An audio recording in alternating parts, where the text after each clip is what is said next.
Good morning mga kamotor. JTech Moto here. Copy tayo. May naisipan tayong i-vlog or i-content ngayon.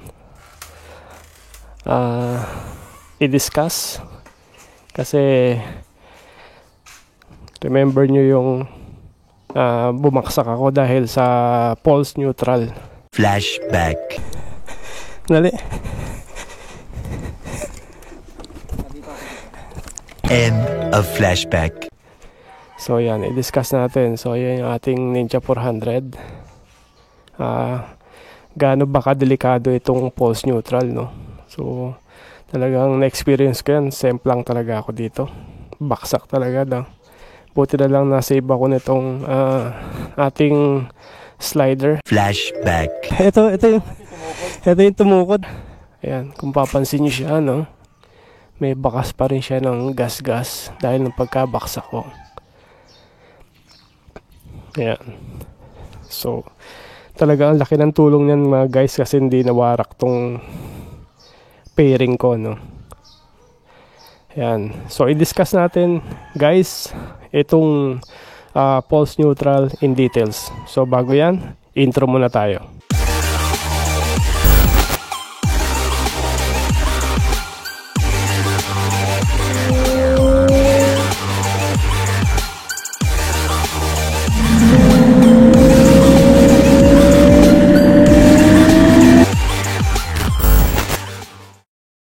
Ito mga guys, discuss na natin in detail itong topic natin for this vlog, itong pulse neutral. So kung nakikita nyo, nakapokus sa akin ngayon is yung transmission nitong Ninja 400. Kasi this pulse neutral is something about the transmission, do sa gear shifting. Okay? So ito kasing Ninja 400 is considered a big bike because of its size, weight, saka yung displacement niya na 400cc. So, almost lahat ng big bike is manual transmission, full manual transmission, except for yung mga scooter, yung mga maxi scooter, yung mga normal tinatawag na maxi scooter is yung mga 400cc up, no? Yung mga pang expressway natin na mga scooters. Okay? So, ngayon, to discuss further about yung nagdala tayo dito ng board na kung saan pwede pwede ko sa inyo illustrate. Normally sa mga marunong na mag full manual, no, alam na itong transmission ng pag sinabi natin full manual. So pero do sa mga beginner, mga hindi nakakalam na nanonood ngayon sa ating video, na interested na panoorin or malaman about this pulse neutral, so ito siya. Okay, ang big bike kasi merong 6 speed, so nag-start siya sa 1, tapos neutral, tapos 2,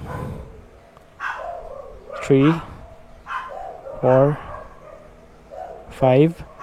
So yung mga normal na small bike na full manual, normally hanggang 5 lang siya. Pero since itong pinapakita natin sa inyo is big bike, so meron siyang 6 speed. Yan, so nagdagdag tayo ng 6 speed. Okay.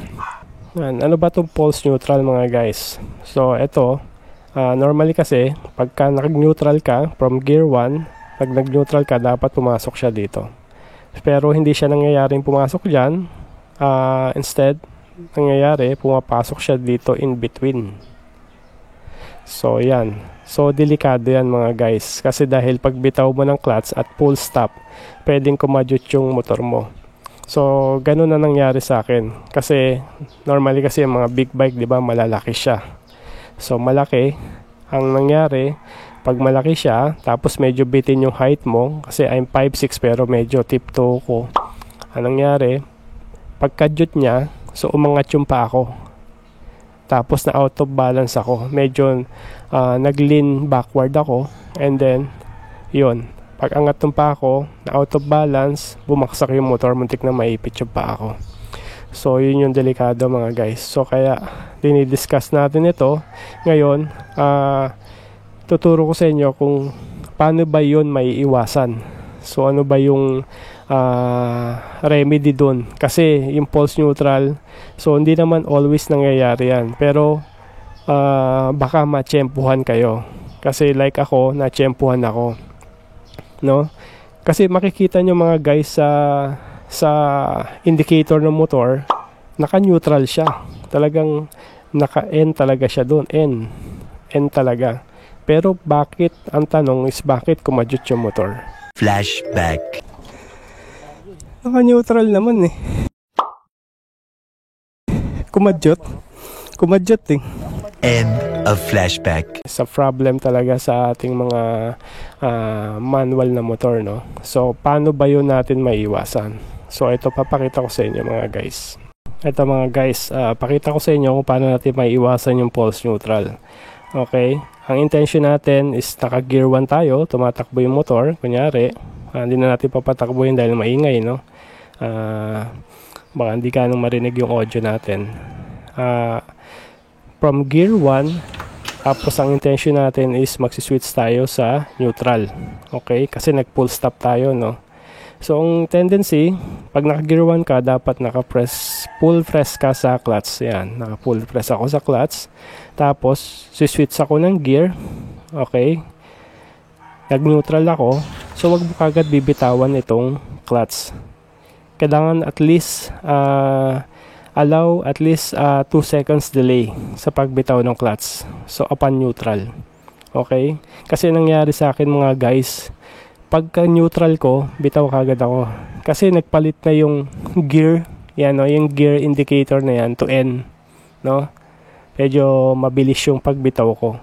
So, ang tendency, kumadyot yung motor na ganun. Okay? So, ngayon, kung paano siya maiiwasan, pag switch nyo sa neutral, at least provide 2 seconds delay.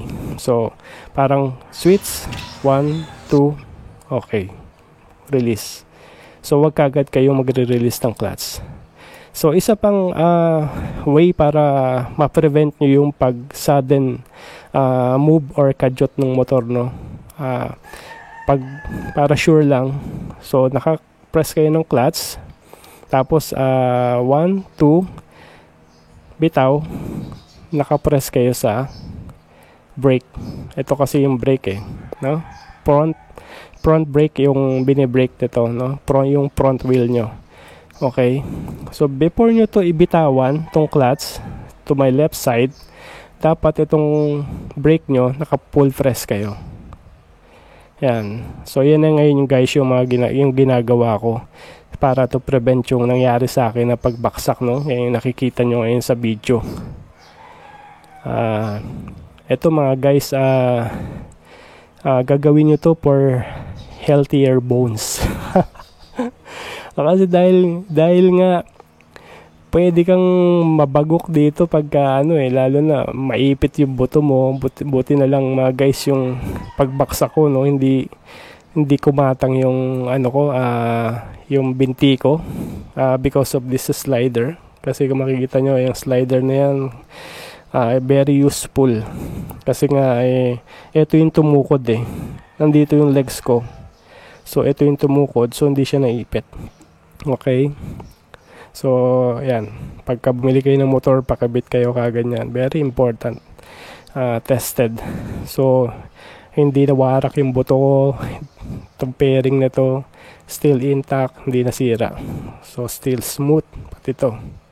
Walang gas-gas, no? Dahil sa slider na yan, na-save tayo. Okay? So, yun mga guys ang pulse neutral. Pero, dalawa itong pulse neutral mga guys So, meron yung from gear 1 to neutral, to N. Meron naman yung pangalawang neutral, pulse neutral natin is yung from gear 2 up to 6, no? Ayan ang discuss natin. Ayan, discuss natin yung isa pang pulse neutral, no, na tinatawag. Brain natin to para maganda. Yung isa namang pulse neutral mga guys, nangyayari yon from gear 2 ka. For example, no, ito guys, yung kanina, yung 1 to N, hindi ka tumatakbo dyan. So, naka-stop ka dyan, no? Kasi intention mo from gear 1 mag-neutral ka. So naka full stop ka dyan. Magpo-full stop ka. Okay. Tapos itong second pulse neutral natin, nangyayari ito from gear 2 to 6. Okay. Ito yung tumatakbo ka. So isipin nyo mga guys, tumatakbo kayo. Then nag-switch kayo ng gear from gear 2 to gear 3. Okay. Tapos from gear 3 to gear 4. Tapos nangyari, intention nyo is mag-switch to gear 5. Pero hindi siya pumasok. So same thing. Dito siya pumasok sa gitna. So hindi siya pumasok sa number 5. So ang tendency ng motor nyo, magre-rev siya. So imagine mga guys, pag naka gear 5 ka na, sobrang bilis mo na niyan. Siguro tumatakbo ka na ng 120 pataas niyan, no? 100 pataas, no? Sa isang big bike, no? Tapos nag-switch ka ng gear, hindi pumasok. So ang ingay ng rev ng motor mo niyan. Kasi dahil nga hindi nag-engage yung clutch mo dun sa pinaka flywheel ng motor. So ang ingay ng rev. So ang tendency, delikado ba to? Hindi naman to, sa tingin ko mga guys, hindi naman to nakakasira ng motor engine. Pero para sa isang nagmumotor, medyo delikado lang siya. Kasi lalo na unless kung naka-straight kayo, straight yung position nyo doon sa motor. Pero what if kung naka-banking kayo, tapos sa intention nyo, magsi-switch to gear 5 para ma-continuous yung momentum nyo. Kasi alam nyo mga guys, sa P6 natin, yung banking tinatawag yan, momentum, no? So kailangan mo ng continuous speed para magawa mo yung pagbabanking mo. Ngayon, what if ang bilis ng takbo mo, tapos nag-switch ka to gear 5, hindi nag-engage yung clutch mo sa engine. Okay? So ang ingay ng rev niya, tapos hindi niya ipupush yung motor mo. So pwede kang sumemplang. Okay? Yun lang naman yung tingin kong delikado. Pero mostly sa mga napapanood ko mga guys, yung mga kapag naka-encounter ng pulse neutral, mga straight lang yung pagmumotor nila. So no effect talaga. So annoying lang kasi dahil lang ingay eh. Pagka mo, tumatakbo ka, naka-momentum ka, biglang pag-switch mo, boom, parang ang pangit ng tunog. Guys, kuha tayo mga guys ng sample ng pulse neutral sa YouTube, no? So para makita nyo. Eto siya. Yan. Rinig nyo yung sound. Ganon ang pulse neutral. Eto mga guys, so explain natin ngayon yung kanina pinakita natin itong isang klase natin ng pulse neutral. So paano ba ito una nangyayari? Kasi mga guys, minsan tayo parang feeling natin professional ang dating natin, no, sa pagmumotor, no? Medyo mabilis yung press natin itong transmission at pagbitaw ng clutch, pero hindi pa pala fully engage yung clutch natin, no, doon sa engine. Okay? So parang pitik lang na ganon. So feeling natin okay na. So sometimes dahil nga sa sobrang hina nung pagpitik natin dito sa transmission, hindi siya pumapasok doon sa tamang gear. So ano ba yung dapat gawin? So para maiwasan yon. So medyo hard yung gawin natin pag-press talaga sa kanya. Talagang press talagang ganon, no? Press up. So kunyari nasa 2 ka, 3, 4, 5, ayan, 6. Talagang hard press talaga yung gawin natin. So ganun din sa pag downshift, no? Yan. Sa ganung paraan mga guys, maiiwasan natin yung sinasabi kong pulse neutral. Gaya na sabi ko, wala namang tingin ko lang wala namang problema yun sa engine natin, no? Kasi dahil normally naman nagre-rev talaga tayo eh. Pagka minsan mabilis, no? So gusto nating umingay yung motor. So ipipress lang natin yung clutch, tapos i-rev natin ng todo, rev na ganyan. Kung gusto nating mag-ingay, ganon. So parang ganon lang naman din yung pulse neutral. So ang delikado dito kasi kung nasa posisyon kayo, like nang nagbabanking kayo, lumiliko kayo, na dapat meron kayong momentum on that time, na hindi na meet dahil nga nag-fail yung pag-switch yun ng gear. Ito mga guys, pinapakita ko sa inyo sa demo ko, no, na kamay yung ginagamit ko dito. So normally pa yan, So mga guys, kasi kung makakita kayo ng kamay ang ginagamit, sira ulo, no. So dapat pagka ganun, layo-layo na kayo at baka kayo yung madisgrasya. Yan, hope mga guys, nabigyan ko kayo ng konting kaalaman sa ating experience sa pagmumotor, para makaiwas sa aksidente. Okay? Yan. So nangyayari lang naman yan mga guys sa mga full manual na motor. Pero kung naka semi-automatic kayo or automatic, wala namang issue sa pulse neutral, no. Ayan.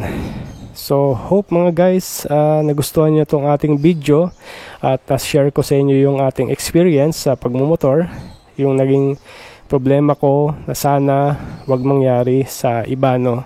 Kaya ito, sharing with you yung experience ko about pulse neutral, na para makaiwas din kayo, no, na wag mangyari sa inyo, kasi sayang yung motor, sayang din yung mga bones nyo kung maiipit kayo at ma-aksidente kayo mga guys. So yan ang ating vlog for today about big bike pulse neutral. Okay, thank you mga guys, thanks for watching. See you in my next vlog. Bye bye.